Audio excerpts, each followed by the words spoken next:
নির্বাচন কমিশন থেকে যে তফসিল ঘোষণা করেছে সেখানে বলা হয়েছে 48 ঘন্টার মধ্যে যত ধরনের ব্যানার ফেস্টুন আছে সারা দেশে সেটা অপসারণ করার জন্য, সেটাকে তুলে নেওয়ার জন্য। তারই ধারাবাহিকতায় আমরা গতকালকে যখন এই মেসেজ পেয়েছি, আমরা আজকে থেকেই সেটা শুরু করেছি এবং আমরা আনুষ্ঠানিকভাবে ফরিদপুর 1 আসনের আলফাডাঙ্গা উপজেলা থেকে আমরা আনুষ্ঠানিকভাবে আজকে আমরা এখন দাঁড়িয়ে আছি আলফাডাঙ্গা উপজেলার ফলিয়া বাজারে। এখানে আমাদের দেখতে পাচ্ছি আমরা প্রফেসর ডক্টর মোহাম্মদ ইলিয়াস মুনার বড় একটি ফেস্টুন লাগানো আছে। আমরা এটাই তুলে নেওয়ার মাধ্যমে আমরা আনুষ্ঠানিকভাবে আমরা ফরিদপুর 1 আসনের আলফাডাঙ্গা উপজেলায় যে ব্যানার ফেস্টুন আছে সেটা মাঠ পর্যায় থেকে তুলে নেওয়ার কাজ আজকে থেকে শুরু করলাম এবং আশা করছি আমরা আগামীকালকের মধ্যে এটা শেষ করতে পারবো ইনশাল্লাহ।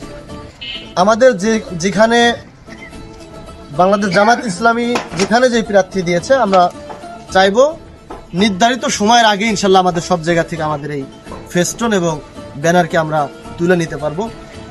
সকলেই আগামী যে নির্বাচন 12 ফেব্রুয়ারি 2026-এর এই নির্বাচনে সকল ঐক্যবদ্ধ হয়ে দাঁড়িপাল্লা প্রতীকে বিজয় করার জন্য ঐক্যবদ্ধ হয়ে আমরা সকলেই সেই প্রচেষ্টা করব।